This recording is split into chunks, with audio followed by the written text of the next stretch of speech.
This is a lecture from OpenTuition. To benefit from the lecture, you should download the free lecture notes from opentuition.com. Okay, this lecture's on decision trees and it relates to expected values. We've been through expected values. The only problem is that if there are several decisions that need making, it can all get very confusing and you lose track of what's going on. And as you'll see as we look through an example, the purpose of a decision tree, it's just a little diagram, making sure we've sorted out all the decisions that need making. And once we're clear what's happening, we'll be back to the pure expected value approach. Now, I can't really explain what I mean by an example. So if you turn to the example, Combi are having problems with one of their offices. Boom, boom. Well, I'll quick read through in a moment. But I'll say in advance, this example is as big as you could ever see. You'll never be asked to do one this big in the exam. But it's better doing one too hard than too easy. If you can sort out with me what's happening here and how we're using decision trees, then you should have no problem coping with anything that could be asked in the exam.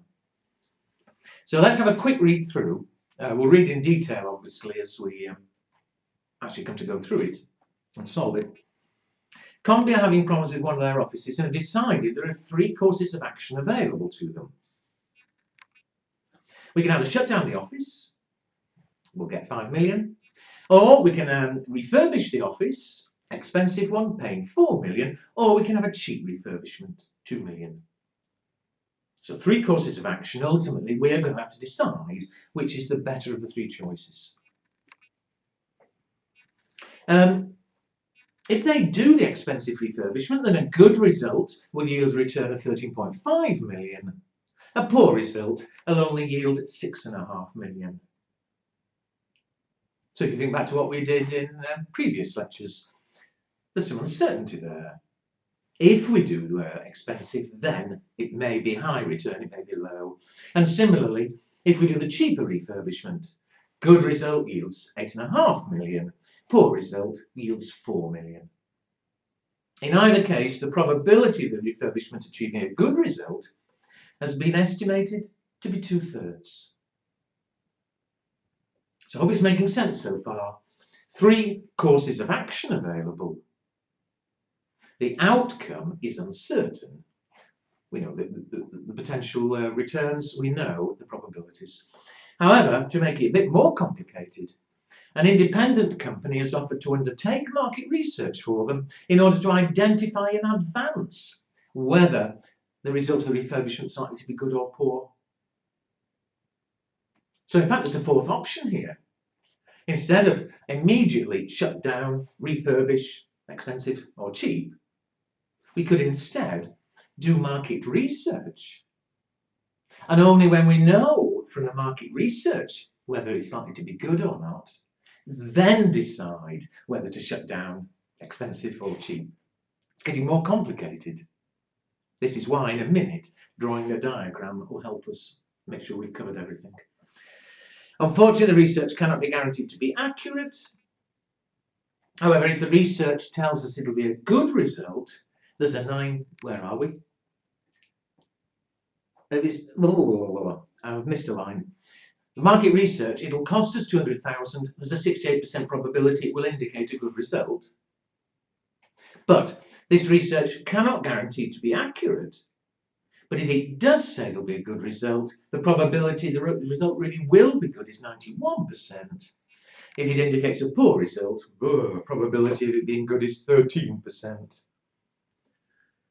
We've already decided that if we do have market research and it indicates a poor result, we'll only be prepared to consider cheaper. Now, you're probably getting completely lost by then, so let's make a start and slowly go through it. What choices do we have from day 1? From day 1, and I'll explain my symbols in a second, it turns out we've actually got 4 choices. We could either immediately shut down, Oh, and incidentally, I must say that because I'm going to write quite a bit on the screen, I'm going to have to keep it fairly small. So I hope you'll be able to follow me. I'll try and be as neat as I can. But there is obviously an answer at the back. So there's one course of action we may take, as of today, shut down. Alternatively, we may decide on an expensive refurbishment.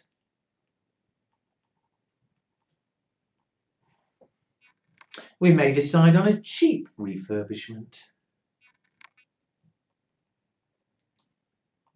So those were the first three choices available. Or we found out to the end, instead, we could do market research and decide later. Now, what have I done there? That's what I mean by a diagram, and you can see why it's called a tree. Well, perhaps not, but if you lie on your side, it looks like branches of a tree. But that box that I've drawn is to show it's a decision point. It's obviously going to be our decision which of those four things to do first. We don't know which yet, we'll worry about that later. But it's going to be our choice which of those four to do as of now. And the lines, we're using the lines obviously to show the various choices. Let's carry on though. If we shut, that's obviously end of story. I'll worry about the amounts and so on later. For the moment, I want to show what the choices are. But if we shut, finished. On the other hand, if we do decide to do the expensive refurbishment, there are two possible outcomes. If you look just below the ABC, if we do expensive, it seems to either be a good result or a poor result. Now, that's not our choice. That's what's uncertain. But do expensive, and either there'll be a good result or there'll be a poor result. Now, again, I'll worry about the costings later, but all for the moment I'm trying to do is look at the various possible outcomes. Now there, you see, if you do expensive, either it ends up being good or it ends up being poor, but that isn't our decision, that's uncertainty. So I'm using that blob to show where it's uncertain. Whenever I use a square, it's a decision we're going to have to make. When I use a blob, that's just uncertain. But that would be the end of that. If we do expensive, it's either good, finished, or it's poor, finished. What if we do a cheap refurbishment? Well, again, if we do cheap, we then sit and wait, and one of two things happen. Either it turns out to be good, or it turns out to be poor. So I hope so far, so good. What about market research, though? If we choose market research, we'll pay them the money, but then we have to wait and see what they tell us. They will tell us that they think it's going to be good or that they think it's going to be bad. Because we don't know, that's uncertain. So, if we do market research, we wait, and they either say it's good, told good, or they come back and we're told poor.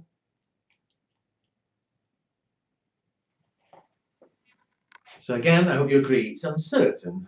It says somewhere the probability they'll tell us it's a good result is 68%. We'll worry about the costings and whatever later. But this time we won't stop there. Because if they tell us it's going to be good, remember they might be wrong, but in the knowledge that they've told us it's going to be good, then we'll have to make a decision. Because now we know it's going to be good, we still have the choice, as before. We could immediately decide to shut, or we could decide to do the expensive refurbishment, Or we could decide to do the cheap refurbishment. And here you can see it's starting to get a bit of a big diagram.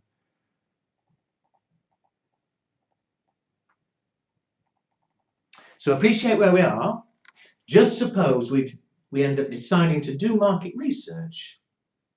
Suppose they tell us it's good. Then we'll have to decide. Maybe we'll shut and that's the end of it. Or maybe we choose to do the expensive refurbishment. But of course, even though they've told us it's good, they're not certain. So it may end up with a good result. It may end up with a poor result. And similarly, even though market research may have told us it's a good result, we'll still be able, if we want, to choose a cheap refurbishment. And again, if we choose a cheap, there's either going to be a good result or a poor result.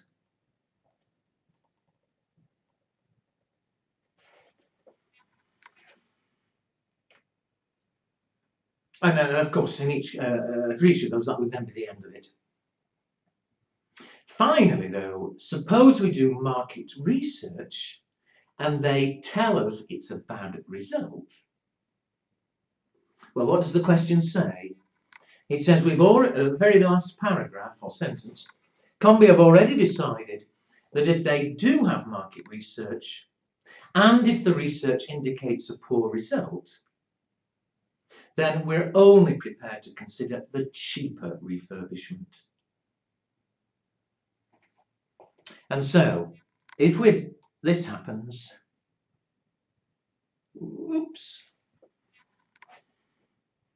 if we've done the research, if they tell us it's poor, we've already decided we're not going to do the expensive refurbishment, but we still will have to decide, surely. We'll still have the choice, so a box. We're going to still be able to shut. And that's the end of it. Or we could do the cheap refurbishment. Now, of course, if we decided to shut, that's the end. But finally, if we do the cheap refurbishment, then even though market research thinks the result will be poor, the result could be good result. They could be wrong. Or more likely, of course, it could still be a poor result. Oh. And so, I warned you in advance, it's going to be a bit messy, and this is as hard a question as you could ever see. But I hope at least the purpose of this tree, the logic of the tree is making sense. That had it just been, oh, there are two choices and two possible outcomes, we wouldn't have needed to draw a picture.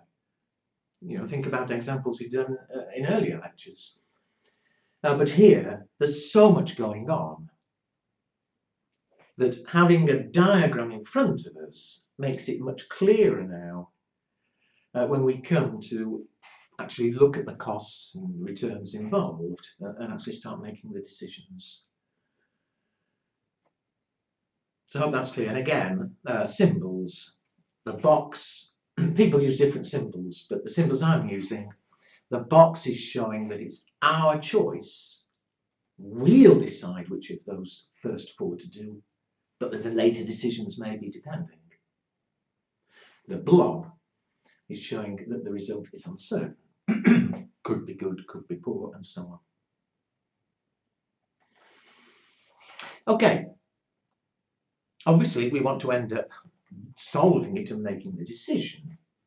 So let's now start going back and looking at the amounts and the probabilities. Let's fill them in, and then we'll be in a position to make the decision. So let's go through them all in turn. I'll do a branch at a time. First of all, suppose our decision does end up being to shut. Well, note A says if we shut down the office, will receive 5 million. So we now know the benefit of making that decision. And what happens if we decide to do the expensive refurbishment? Well, first of all, whatever happens, we'll have to pay out 4 million. I'll stop putting the dollar sign, I haven't much room.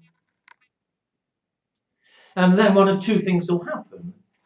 Either, if you jump down below C, if we do it, a good result will give us 13.5 million. So we'd have been paying out 4, then we'll get back 13.5, a net 9.5 million. Or, if we do poor, we'll still have paid out 4 million and we'll get back 6.5 million.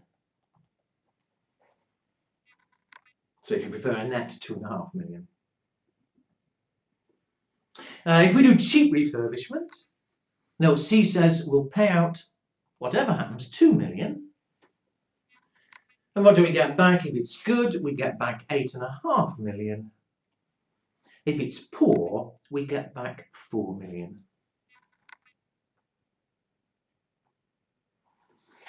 Let's carry on with the last of the choices, market research. If we choose to do market research, 4 paragraphs from the end, it'll cost 200,000, so we'll have to pay out whatever happens 0.2 million. Then we wait to hear what they say. Well, if they tell us it's good, we might decide to shut. And remember, shut gives us 5 million, so we'll have paid out 0.2, but we then get back 5. Or we do expensive, and again, expensive would mean paying out 4 million, another 4 million. And if it gives a good result, we get back 13.5. If it gives a poor result, 6.5. If we've done market research, all right, we paid 0.2 million. But if we then decide to do the cheap refurbishment, we'll pay out 2 million. And we get back 8.5 million or 4 million. So now we know all the various things that can happen there. Finally, though, suppose we do market research. Again, we've paid out 0.2 million. Suppose they tell us it's a poor result. Then again, we either shut and get back 5 million. Or it said we're not going to consider the expensive refurbishment, we'll do the cheap one. Pay out another 2 million. Good result gives us 8.5 million. Poor result, 4 million. So I hope that's clear. I've put all the amounts in. Do note, please, because there is some people do it a tiny bit differently, but it gives the same end results. I'm showing each flow separately, so if you go back to expensive refurbishment, I'm saying you'll pay 4, and then either you'll get back 13.5, which means a net, we end up with a net 9.5 million, or you pay out 4 and get back 6.5, a net 2.5 million. So some people prefer, instead of showing each bit separately, simply to show the net result, 9.5, 2.5. I'll change it back to what I had in a minute. If you prefer to do that, fine. You'll see later you'd end up with exactly the same result as I'm going to end up with. I just prefer to look at the flows separately. So let me put them back in. We'll pay out 4. Then we get back either 13.5 and 6.5. So, I hope we're all there so far. We've drawn the diagram showing all the various things that can happen. And we've now put done the costings in the sense that we know, depending on what we do and what happens later, we know where we'll be spending and what we'll be receiving. To finish setting it up, let's now put in the probabilities, because whenever there's uncertainty,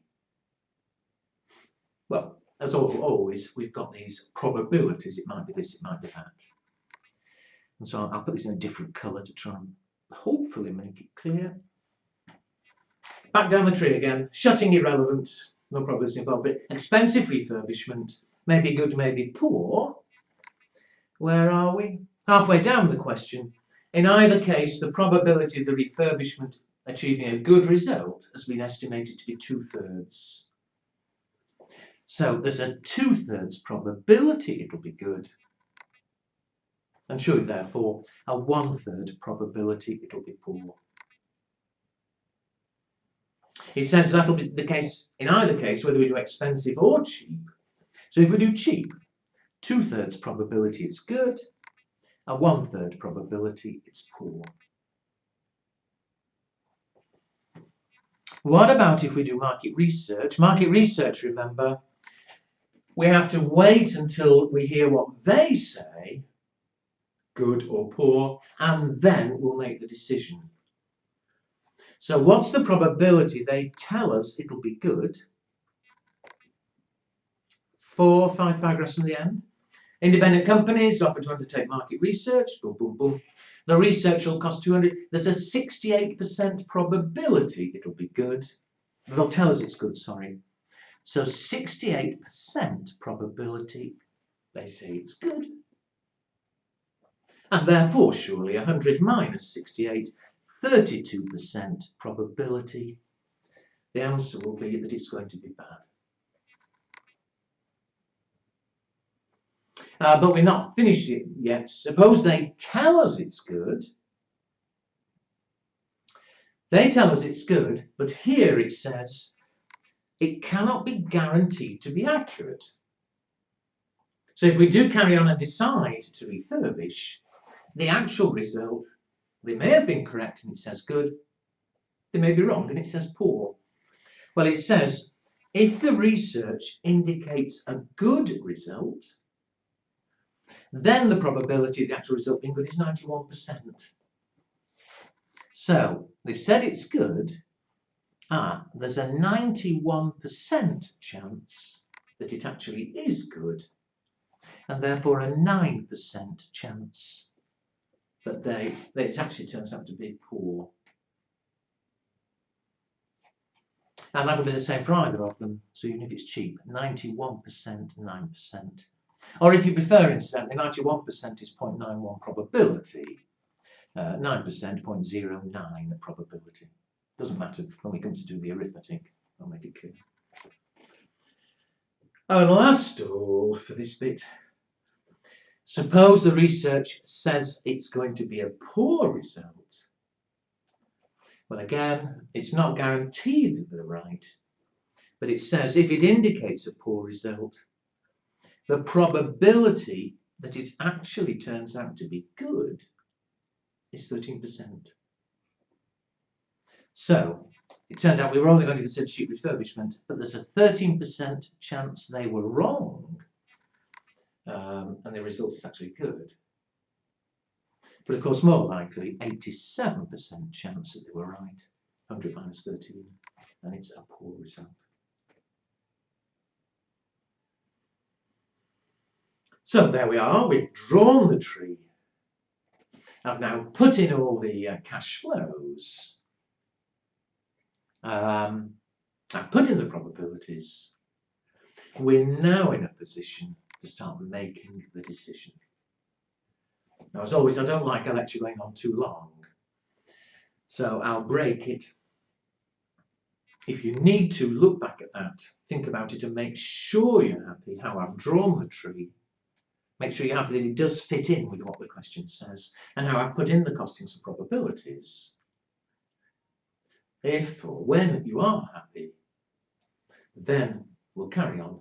The next lecture will actually go through and using expected values in the way you should already be happy with, but using expected values, we'll go through and decide what we're actually going to recommend will we shift, will we do market research, and so on.